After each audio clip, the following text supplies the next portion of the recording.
Princess, princess, why do you cry in a forest painted by the setting sun? I made a promise to a demon boy that when the full moon ascends the sky in 10, I will become his bride. Princess, princess, why do you smile behind a veil of bamboo blinds? The minister explains he'll hide and protect me, just as clouds do the moon on a hazy sky.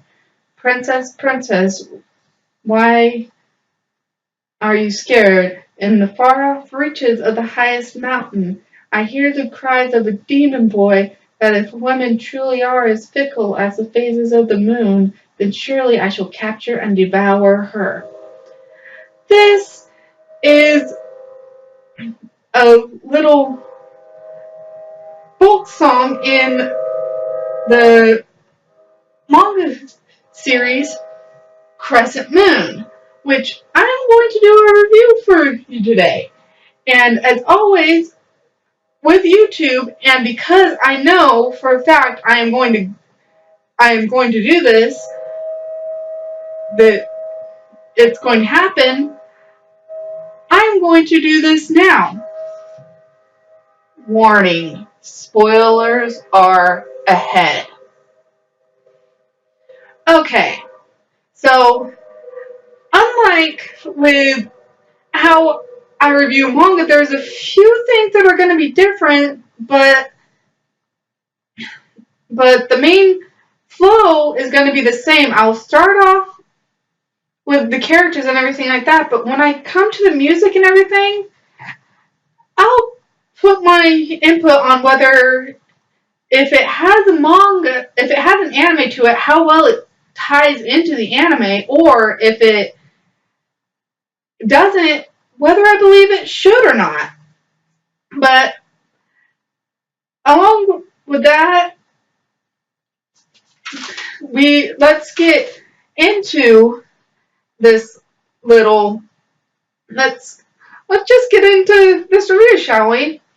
Well, as always, with all my reviews, let's start off with the characters. First, we have Mihiru, and I'm not even going to try to pronounce their last names because that will be that I'm going to do bad enough with the first names as is. So Mihiru here is the main heroine or hero or whatever you want to call her in the story. And she is the descendant of the princess that the little folk song that I sang at the beginning talks about. So, and at first, when she meets everyone, and she sees their transformation, at first she's scared, which who wouldn't be? She's human. They're of the lunar race. They're the lunar race. Of course she's going to be scared at first, but as time goes on, she comes to be extremely good friends with them. And another development I will explain later when we get into the story that has to do with this character, Mitsuru. At least I hope I'm pronouncing these right. He is, the lunar race, but he is what's known as a Tengu or crow demon. I'm gonna say what some people may see it as, because I know not everybody knows what a Tengu is. He is a hot-headed guy who starts out as a lone wolf, but even though he's working with everybody, but as it goes through, he gets to where he cares about everybody and all that. And then there's Nozomu, who is actually the second one of the lunar race that meets up with Mihiru. Mitsuru was the first one, and Mitsuru purposely scared her, but Nozomu, he literally bumps into her at the library, which is kind of funny. And I gotta say this, is it bad that he's my favorite character since he's a complete and utter flirt? on top of being a vampire who is not only Japanese, but he is also half English.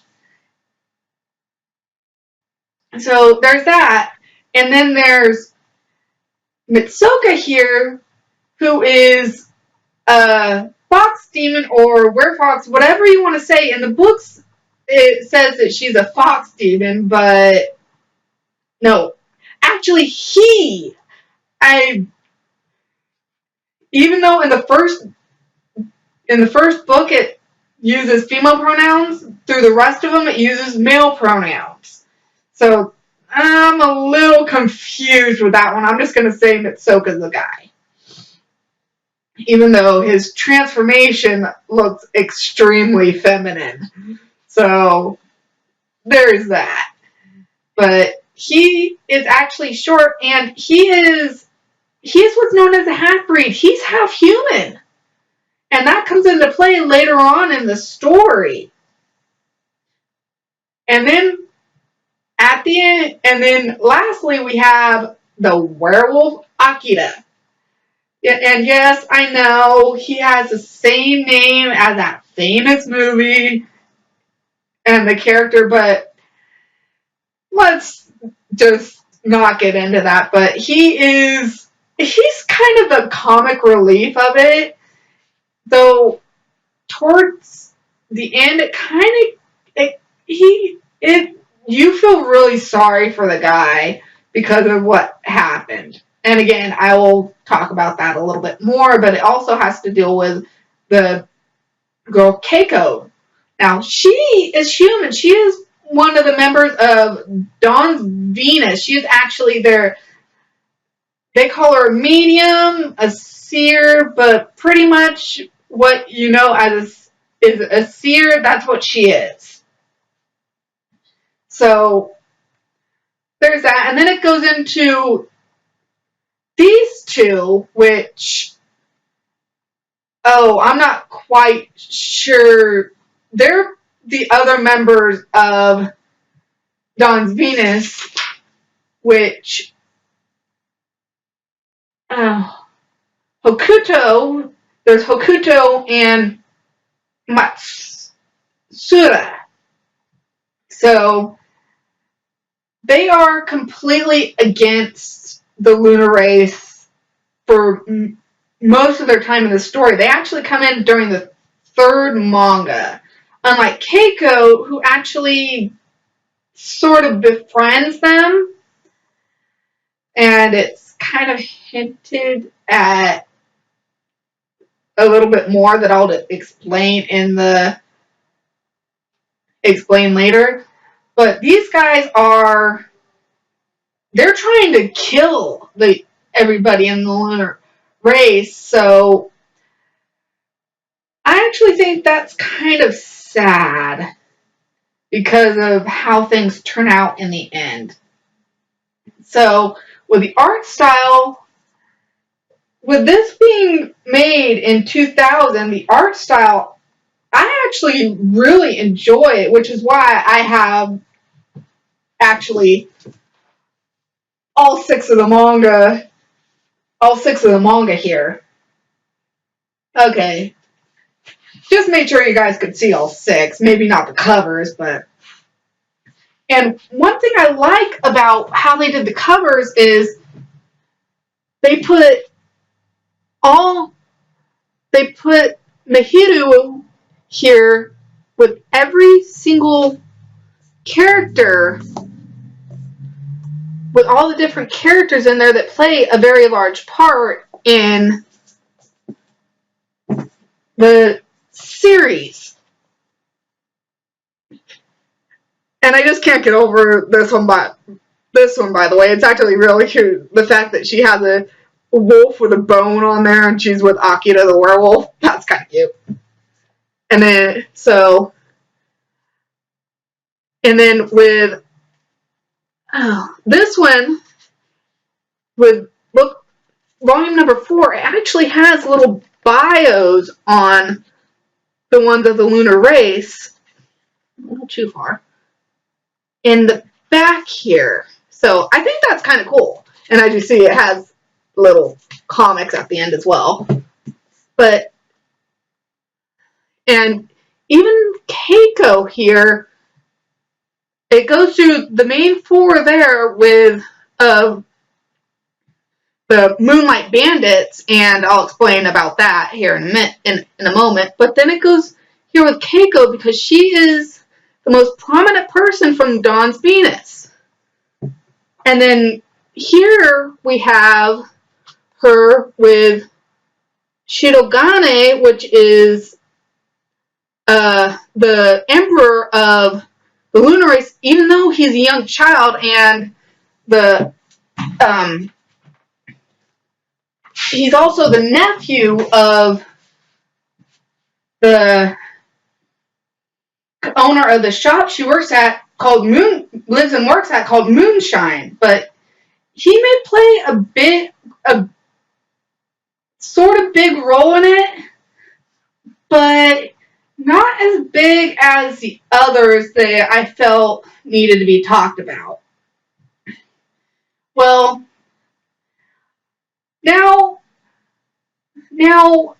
do I believe this series deserves anime or not? Because it doesn't have an anime yet, and I think this story would make a terrific shoujo anime.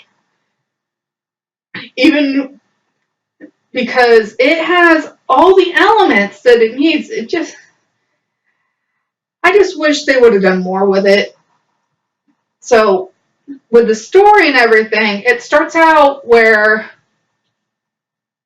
it kind of starts out to draw you in with a little bit of action and everything, and then it kind of backs up a little bit to show some of Miyuu's powers, which with her powers, if she's touched, and please don't get perverted with that, but if she's touched, she transfers her luck to, or even if she's just around, she gives luck to other people, but she's extremely unlucky. Actually, it's kind of hinted at that all of them are orphans, and she lost her parents in a car accident when she was little. You definitely know that Mihiru, Mitsuru, and Akira and Mitsuka are orphans, though it never quite says whether Nozomu is an orphan or not. So I'm kind of confused about that one. But so there's that, and she winds up meeting up with them, and then, like I said, literally meeting up with Mitsuru at a pier, and he scares the living daylights out of her with him touching her, when him trying to touch her, or was it that she was trying to help him because he was injured? Something. And he transforms in front of her and scares the living daylights out of her.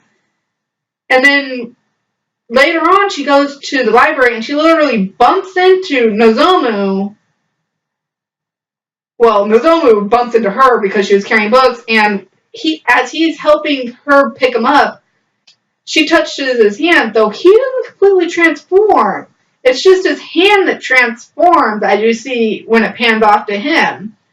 And through everything that goes through, after a few days, or I'm not completely sure how long it is, they wind up convincing her to help them get back a treasure of theirs called a teardrop of the moon, which, if they don't get it back, pretty much their whole species is dying off, and they need these treasures to survive. But sadly, they have to steal them. So it goes through. They wind up succeeding, by the way, even though they tried to do it on a new moon, which is when they're the weakest, which is why they needed Mihiru so that they could transform. It's explained a little bit better in the manga, but I'm just kind of giving you the short version of that. So it goes through. She winds up moving in with them. And with them in the shop from her aunt's house, who was her only living relative. And so they go and get another one back, which Mitsuru, like I pointed out before, being a lone wolf, tries to go and get it, and he gets killed because of tear gas, because they're more susceptible to non-natural things, so it wound up killing him. But with the power of the teardrop of the moon that they got then, because they went in after him and got it, because she wound up being able to sense where they were at. They were able to bring him back using that. And when they went and got the next one, that's when Dawn's Venus comes in, and everything goes. It gets pretty bad. It gets a bit bad from there. But while they were doing that, they all wind up being safe, but that's when Mihiru decides to become the bridge between the human and the lunar race. And also, at that time, Mitsuru wound up able to control himself enough to where he can actually come into contact with her without changing, which surprised everybody. And after that, the next part, it has her going on her school trip to Kyoto, which is where the Moon Palace is, so they all go. The Oboro and Katsura, which is another one of the people there. I know I'm kind of going over this pretty quick, but along with Mitsuka, go to do a report. So they do that, and Akira, well, not yet, but not quite on the first day, but on the second day, Nozomu goes back with them to help go through some things. And Mitsuru and Akira are there to look after Mihiru. And that's when Akira winds up meeting up with Keiko, I think pretty sure her name is. And it almost seems like love at first sight. It seems like they fall in love with her, even though there's some stuff going around with her. So that is a bit confusing, because the guy, Hokuto, she is actually engaged to him for an arranged marriage. But she kind of spaces out and stuff with some stuff, and but after she kind of snaps out of it, Akira gives her a sucker, and she hangs onto the sucker, or lollipop, whatever you want to call it. But she hangs onto it, and she has and after a little bit, Mihiru finds out exactly who she is. That she's the seer of Dawn's Venus, but Mihiru doesn't tell anybody, and that kind of gets her into a bit of hot water when when Keiko shows up to Akida's birthday party, and they kind of figure out that she's associated with Don Saminas. But before that, she gives Mihiru a sucker, a different one to get to him, but so there's that. So later on, I know I'm kind of, but so after they attempt to they wind up getting another one back. During that time, Soka loses his powers. And he winds up getting, so things go on. Mihiru gets taken to the palace where they try to get her to heal the Moon Empress. She doesn't, sadly, for little Shirogane right here, she doesn't succeed. But another person lies to him saying that she's resting and everything when that's not true. So Mihiru is captured, Mitsuka gets captured saving Mitsuru because of a few things. It kind of goes, at that point it just kind of goes bang, bang, bang, bang, bang through some things. So it gets, but pretty much long story short, after a while, Mitsuru and Mihiru get out, taking Shirogane with them. Mihiru's powers cure Shirogane of the cough or whatever he has. And they just kind of leave him at a place for somebody to find. And they kind of go off trying to escape. And that's when it finally reveals that they've fallen in love with each other. So that I thought was so sweet. That's actually my favorite part in it.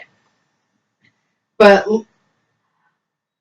while this is happening up above with them, up with Nozomu and Akira, they wind up getting Keiko, not capturing her. She goes along with them willingly. Wind up going through things. Hokuto dissolves the engagement and everything like that. So it's kind of sad for her, and she is depressed and everything like that. They wind up bringing her there and wound up coming up with a scheme where she could figure out what his feelings for him were. And also figure out where the last 2 teardrops of the moon were. So they wound up doing that, and it wound up showing that he cared about her more than just a tool. So it didn't completely say, with me, the way that I interpret it is that he sees her like a little sister, nothing else. So, but I still don't see them accepting her relationship with Akira, which again is extremely sad. But I'll show you something that I've kind of done that goes along with that as my little show and tell thing. So it goes through, and in the end, everybody winds up going through, and it winds up working out for the best because everybody winds up benefiting. And they learn that the little lullaby or folk song was wrong.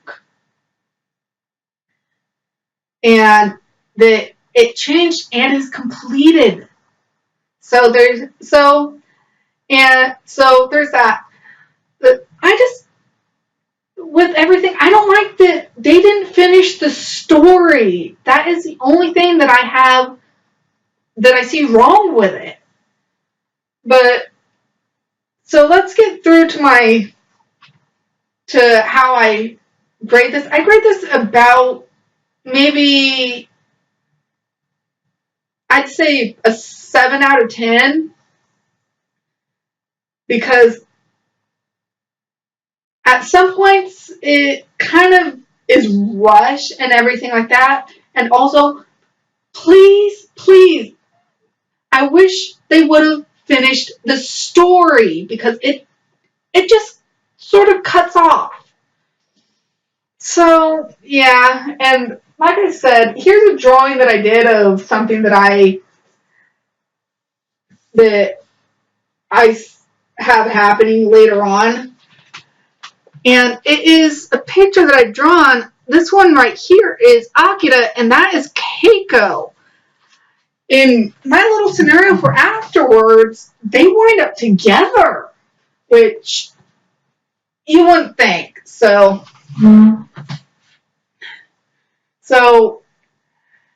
like I was saying, they completed the little song, and they changed quite a bit. So it now goes, Princess, princess, why do you smile? In a forest painted by the setting sun, I made a promise to a demon boy that when the full moon ascends the sky in 10, I will become his bride. Princess, princess, why do you cry behind a shade of bamboo blinds? The minister explains he'll hide and protect me just as clouds do the moon in a hazy sky. Princess, princess, why do you cry in the deepest depths of the mountain? I hear the cries of a demon boy that, if women truly are as fickle as the phases of the moon, then surely I shall capture and devour her.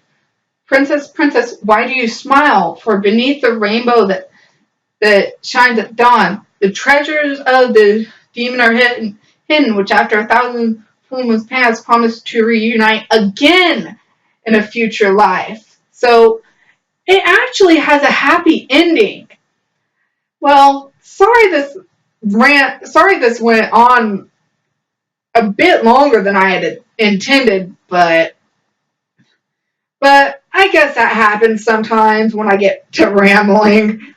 So as always, like, comment, and subscribe for more videos coming soon, and my Twitter and DeviantArt account will be down in the description if you want to contact me. Well, see ya, everybody!